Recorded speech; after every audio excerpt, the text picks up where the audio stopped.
गिबियावनो नोंथांमोननि portal news चेनेलखौ बरायग्रोनानै लानाय जाबाय।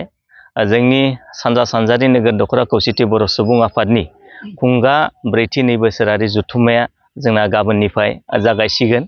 दा गाबोनो जोंहा गिबि हाबाफारि हिसाबै माखासे बेखेवनाय हाबाफारि दङ।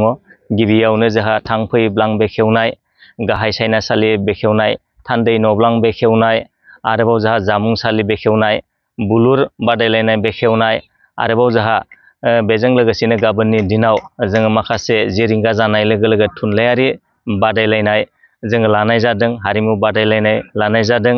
दा बेखौबो जोंहा बे थुनलाइयारि बादायलायनायावबो जों सासे बेखेवगिरि हिसाबै जों सासे आलासि हांख्रायनाय जादों। जोंहा रामपुर गुदि फरायसालिनिनो गाहाय फोरोंगिरि राखेब बर' बिथांखौ।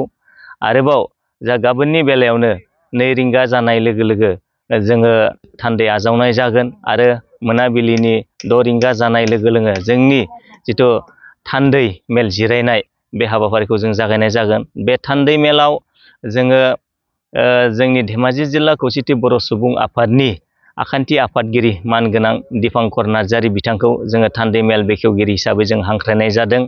आरोबाव बेवहायनो जोङो आलासि महरै जोङो लेंहरनाय जादों धेमाजि जिल्ला खौसेथि बर' सुबुं आफादनि आफादगिरि राथिराम बसुमतारी बिथां, आरो लोगोसे बोखावजायै लखिमपुर जिल्ला बारग' बेलथि अनसाय आफादनि मानगोनां सानसुमा बसुमतारी बिथांखौ।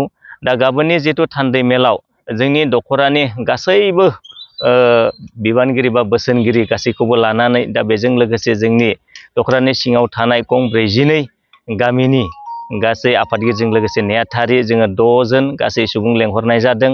आरोबाव जोंनि दख'रानि सिङाव थांनाय बावैसो जोंनो दानानै होजानाय गामि खोन्दो आफादनि माखासे दैदेनगिरि बिथांमोनाबो बे मेलाव बाहागो लाफैनाय जागोन। दा बेवहाय गासै सुबुं जमा जागोन होनोब्ला गासै 1000सो जमा जागोन गासै। गाबोननि बादायलायनाय हाबाफारियाव जोंनि दख'रानि सिङाव थानाय LP, ME आरो हाइ स्कुलाव जोङो बिथांमोनखौ जोङो स्टुडेन्टफोरखौ हांख्रायनाय जाखादों। आरोबाव बुलुर बादायलायनाय हाबाफारियावबो जोंनि 42 गं गामिनि गेलेगिरि बिथांमोनखौबो जोङो बाहागो लाफैनो थाखाय जों खावलायखानाय जादों।